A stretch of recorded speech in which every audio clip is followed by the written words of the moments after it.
the story of hide and seek. A simple game of hide and seek leads the children into the adventure of their lives. An exciting story that will have little readers turning the pages, eager to know what comes next. James, his sister Sally, and Mark, their best friend forever, were bored.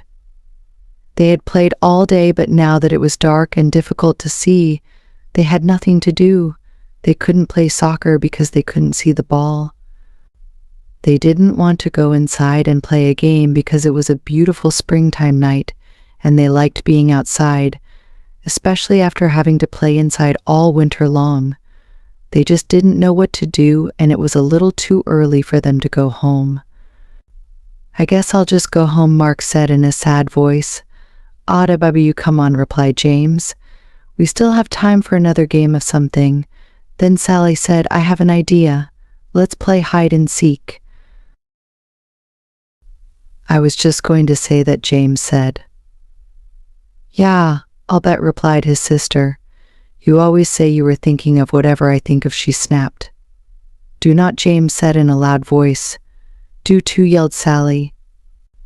Mark just looked down at the ground and shook his head from side to side. "They are at it again," he mumbled to himself. Then he yelled, "Okay, let's play hide and seek. I'll be the seeker." He turned, faced a big tree, closed his eyes, and started counting out loud. 199, 98, 97. Sally and Mark stopped arguing, looked at each other, and ran off in different directions to find a hiding place.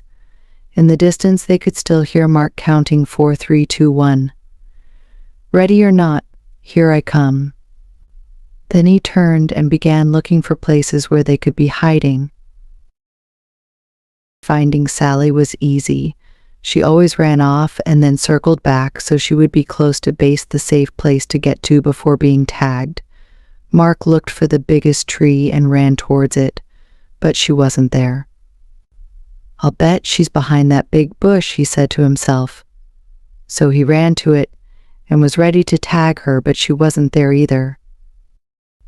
As he turned around, he saw James running towards base and darted after him.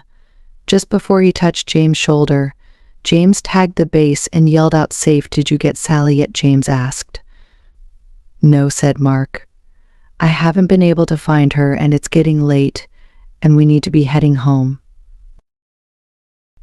So both boys yelled out, "Come on out, Sally, it's late." But there was no reply, not even a little snicker from somewhere in the darkness. They yelled again, "Come on out, Sally, it's late still." There was no reply from Sally. They began to worry and started searching for her. As they walked around the area, they called out, "Sally, come on, we give up, you're safe." But no matter where they looked or how much they called out, Sally didn't answer. It was as if she disappeared. Sally was wondering what had happened. All she could remember was crawling under the big trunk of a fallen tree to hide. Now, as she looked up, she saw several stars through a small hole above her head. She had fallen into a hole when she crawled under the tree trunk. "Help," she yelled, and heard her voice echo throughout what must have been a cave. "Help, help, help, help, help." "Did you hear that?" James Mark said excitedly. "Sally just yelled for help." "Keep yelling, Sally," James screamed. "That way we can find you." Sally heard her brother and kept screaming. After a short while, the boys were standing next to the big tree trunk. "Hey, are you stuck under this tree?" asked James. "Kind of," Sally yelled. "When I crawled under it to hide, I fell into a cave. Please help me, I'm scared. It's dark and I can't get out." Mark said, "James, you stay with Sally and I will go get my dad." Then he dashed off into the darkness. "Don't be scared," James said. "I am right here with you." "No, you're not," Sally sobbed. "You're up there and I'm down here." As Sally turned in the darkness of the cave, she bumped into something, screamed, and began to cry. "What's wrong?" James yelled. "There's something down here with me," Sally replied in a shaky voice. Just then, Mark and his dad came running through the woods. Mark's father knelt down and asked Sally if she was okay. He could hear her crying and sobbing. "Sally, are you hurt?" he asked. "No," she said, "but I'm scared and there is something down here with me." "Stand back, Sally. I am lowering a rope and will be down with you in a second." Mark's dad tied the rope to the tree, found the hole under the tree trunk, wiggled a bit, and lowered himself into the cave. Sally could see him coming down the rope and stopped crying. Not only was he there, but the cave became brighter from the beam of his flashlight as it danced across the cave's floor and walls. As he reached the floor of the cave, he shone the light on Sally and gave her a big hug. "Don't be frightened," he said. "I'll have you out of here in no time." Then he shone the light around and saw that she had fallen into a small cave. And very close to her, in the middle of the cave, was something wrapped in layers of old blankets. "Mark, James, there's something down here. I am going to tie it to the rope, and I want you to pull it out, okay?" they replied. The boys pulled out the object, untied it, and let the loose end of the rope fall back into the cave. The cave wasn't deep, and Mark's dad boosted Sally over his head so she could crawl out. He then grabbed the rope and with a little jump was able to grab the opening and pull himself out. "Let's go back to my house for a cup of hot tea. I'll call your parents so they aren't worried, and we'll see what treasure Sally found," he said. When they got to Mark's house, they sipped their tea and began unwrapping the treasure. They carefully peeled off layers of old blankets and cloth to reveal a wooden box.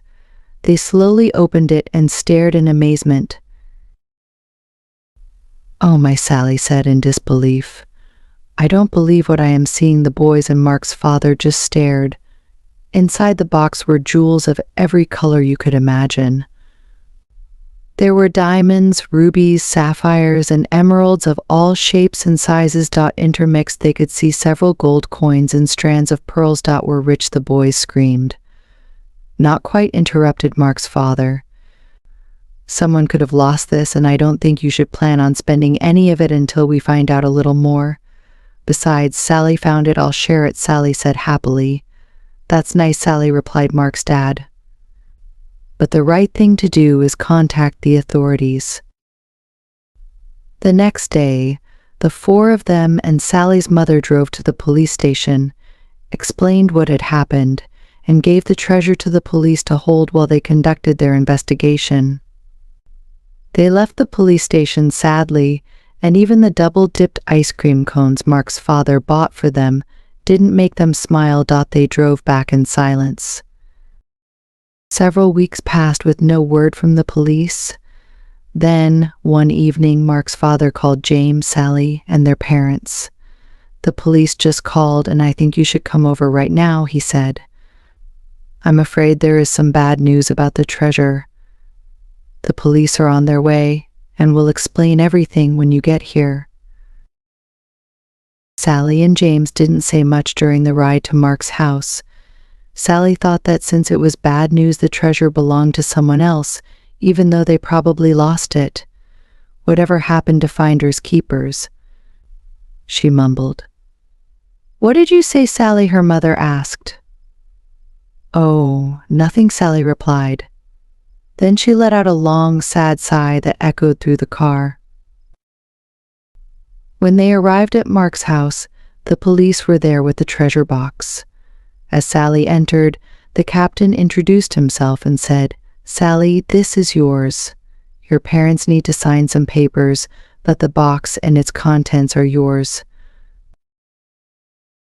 Sally, Mark, and James shrieked with joy and danced around the room.